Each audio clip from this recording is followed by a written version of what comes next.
Okay, day 5 of my Alaska 2026 epic adventure.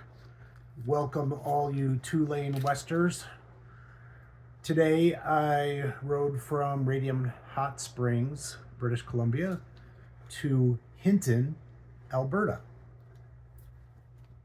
Details, the data: 281 miles for the day. That includes going to dinner. Okay. Uh, Total for the trip so far is 2185, and over the next couple of days I'm going to be slowing down even more. So 250 each day for the next 2 days, I think, something like that. um, Time in the saddle, or time moving per GPS, was 5 hours and 39 minutes.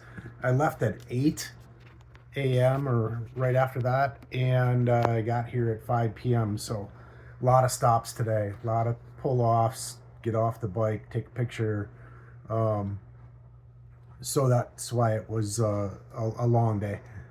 Um, weather. Weather was the problem today. It was 40 degrees when I got up in Radium Hot Springs. Like I said, I got on the road at about 8 o'clock. It was raining, not hard, just a good drizzle. 40 degrees and wet is not the best weather to be riding in. Like yesterday, the gear worked fabulous. I got a little damp, not bad at all. Not complaining. Gear setup is working really good. It rained. So Highway 93 out of Radium Hot Springs is takes you right almost immediately into the Kootenay National Forest. You go through this canyon. It's actually pretty cool. And then it's a nice ride. I couldn't see anything because it was raining and the clouds were so low. Um, and started going up in elevation. At one point, my bike is chirping at me about low temp. Um, and then actually, I have a reading on my dash on the bike. It was down to 1 degree Celsius. Road's wet. It didn't feel slippery. I wasn't too worried, but I was worried if it got colder, if I was going to keep going up in elevation. I wasn't exactly sure where this road went. Somewhere in there, I crossed over into Alberta, and it was actually snowing at that point. All the evergreen trees are filled with snow. It looked like Christmas. I took a picture of that, or a video. There's a video of that too. Look at one of the other videos if you want to see what that looked like. Um, then I came down as I headed into Lake Louise, and it warmed up a little bit. When I got to Lake Louise, that's kind of a big visitor center, central point on the beginning of the Icefield Parkway, which is one of the top roads in North America, as far as like scenic. If you haven't heard of it, do some research on it. It's fantastic. Um, Stopped at Lake Louise. I needed to warm up, get a coffee, get a little bit of food in me. Sat there for a while, and just kind of took it all in, and made a decision not to go to Lake Moraine, or Moraine Lake. It is one of the most that lake is one of the most photographed lakes in this whole area, but it's also a zoo with people. I chose to not go there because of all the people. Uh, Thought I'd just push on and take in the rest of the sights of the Icefield Parkway, which is what I did. Um, I think the next big stop was Bow Lake. Side of the road, pull out, awesome lake and views. There's a video on that you can check out. And then just kind of kept working my way through. At one point, there's a bunch of waterfalls. There's a bunch of glaciers. There's a lot of glaciers way up high, but the clouds were too low that you couldn't see the tops of the mountains. I did take some pictures and some videos and try to show you what this stuff looks like. It's not the best. If it would have been a clear day and you'd be able to see the tops of those mountains, it's breathtaking. Um, so this is the second time I've been on the Icefield Parkway. The first time was in 2018 with my brother. We we went in August and there was wildfires. So you can't go in August. And I came this time in June, early June, and it's cold. So I don't know when the right time to go in, July maybe, but then you're going to be battling all the crazy people. So glaciers, lots of waterfalls. I took videos at every one of the waterfalls, checked them out. The amount of water going through these little canyons over these waterfalls is just unbelievable, crazy. And then I did, so I think that's pretty much what, when I came out of, you go in from the Kootenay National Park into Banff National Park, and then it turns into Jasper National Park. And Jasper National Park has the Athabasca Glacier. You can actually go out on it. You have to sign up for the tour, and they take a little bus or whatever, and they get you out. You can walk on the glacier. You can ride right down to the toe of it. I just stayed on the bike and took a picture. Can't really see it because there's a big berm or a big pile of dirt. And then I went back up the road, and then there's a better view of the glacier. So look at the pictures. You can actually see the glacier. I didn't want to spend that much time doing that stuff, so I didn't walk out on it or do any of that. After the glacier, I think it was, there was a series of waterfalls that turned into like Jasper National Park. And there was a series of waterfalls. I tried to capture all the videos of those. They were pretty cool. And then once I got out of the national park, I went past Jasper. Jasper, I think it was 2 summers ago, 2024, had terrible wildfires, and a third of this town of Jasper, it's a big ski resort, tourist town, a third of the town was destroyed by these wildfires. I did stop at the side of the road and sort of show you what the forest looks like when it's burned.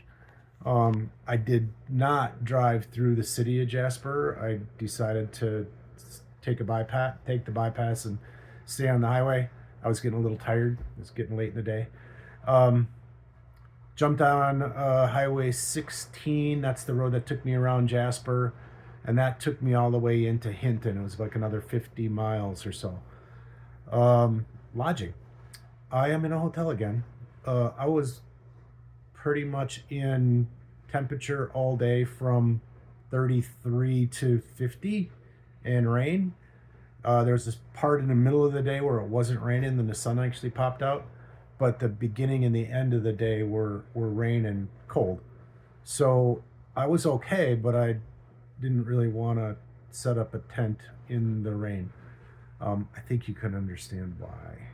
So got a cheap motel right on the main drag, nothing special. It's actually pretty nice though.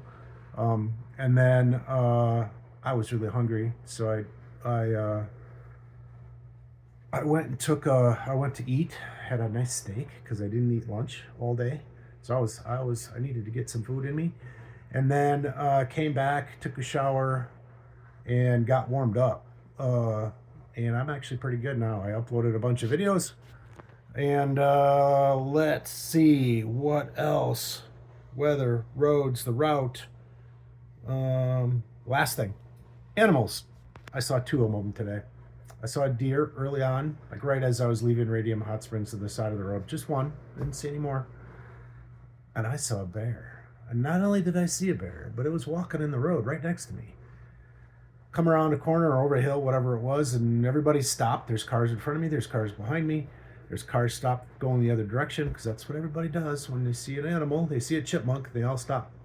Well, this bear was just taking its leisurely time, walking down the lane of traffic it's a 2-lane road. He's walking towards me.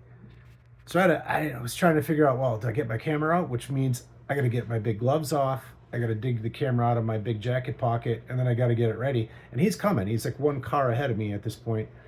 Well, then he kind of stopped, starts smelling, and I'm still fuddling around trying to make a decision what I'm doing. I decide to get my camera out, which means I'm blocking traffic for the guys and all the cars behind me. I don't care. Back to the bear. He's sniffing, and he almost starts to walk in front of the car in front of me. Well, then I'm like, well, now he's going to be on my side of the street. I'm not too cool with that. But then he changed his mind and just kind of kept walking down the road. Then he kind of moved over across the opposite white line. So the video shows him as he's kind of next to the car in front of me, walking by me. He was 20 feet away from me, just out for a Sunday stroll. I call him Barry. I'm starting to name these critters along the way here. We had Otto, we had Bob the buffalo, and now we got Barry the bear. So I hope you can check that video out. That's pretty cool. One of these days, I'm actually going to have a little downtime. I'm going to figure out how to splice all this crap together and upload one video. I said I didn't want to do it, but it's also a bunch of work to upload a bunch of videos. So check out Barry. It's a cool video. I actually showed somebody that on one of the stops today, and it was somebody from, I don't know what kind of language he had, or accent he had. I couldn't tell. Almost maybe like Australian or something. He was freaking out. Calls his wife over and calls his daughter over. You got to check this out. Wow, blah blah blah. So it was kind of cool. Little validation. That's a cool video. So I got it all covered. I think that's everything that happened today. Like I said, there's a lot of other videos. There's probably 10 videos I posted today. Trying to do those short little videos and then post them that way.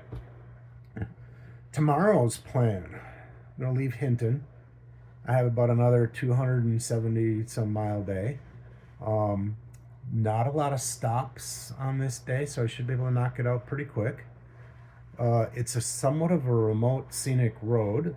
If I leave at 8-ish in the morning, 9 in the morning, I'm most likely going to run into some wildlife. So that'll be interesting. The ultimate destination is a town called Dawson Creek. That's in British Columbia, I think, again. And Dawson Creek is the start of the Alaska Highway, mile 0 of the Alaska Highway. As of right now, I'm camping tomorrow night. There's a campground right there. Weather's supposed to be 60 and clear, so I have no excuses for not camping. We'll see how the day plays out. That's all I got for you. Day 5 in the books. Checking out. See ya.